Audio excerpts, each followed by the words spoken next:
between the 60s, the revolution of the 60s, was it created like the feminist movement, to use that, but also the racial question, every question, even the religious question.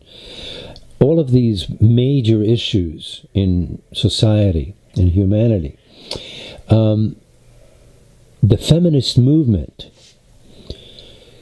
created more separation. It was swinging it the other way around, even though the intention was to get equality for the women. It swung it around. A lot of the women, thought that the only way they could become equal is to be more like men. And that was the unfortunate choice, but at the same time, so they were actually separating themselves from other women. So there was like the feminist movement was separated, and it's not by it was done by design by people in opposition to the feminist movement. But a lot of the feminists didn't realize that it created a separation between women.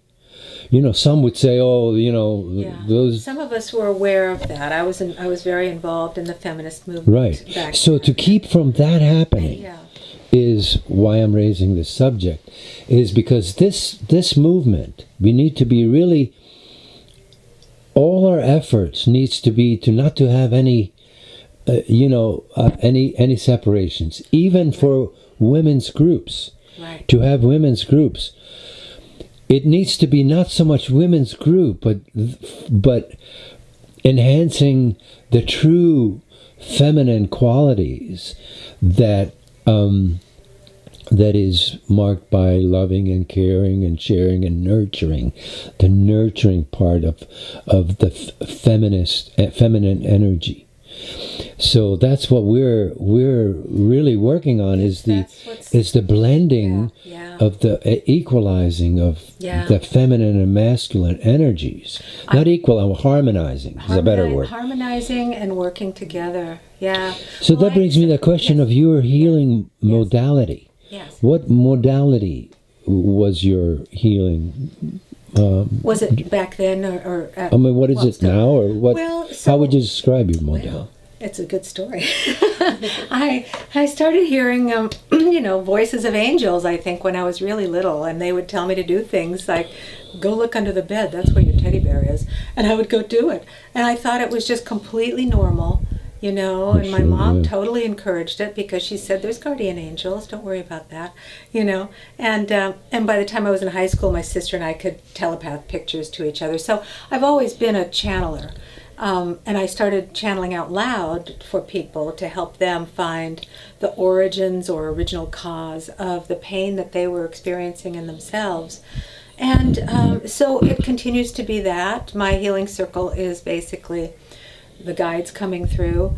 But at some point, about maybe it was 10 years ago, you get all these emails and it's like, you try this, and I'm like, delete. And one came up about emotional freedom technique, the tapping technique. And I was about to hit the delete button, and I heard, oh no, don't do that. And I was like, well, why not? And I was like, well, what the heck is it? So I looked at it and I was like, well, that's interesting. So I looked at some videos. I ended up getting certified in level 1, level 2 of this meridian tapping, because this fits in perfectly with what we're saying, that we are the physical. If we're going to clear all of us, we're not going to just do it up here, as you say, in the crown chakra and the third eye, whatever. You have to feel it in your body. And what happens from the time we come to this planet is there's all kinds of shocks and traumas and stuff.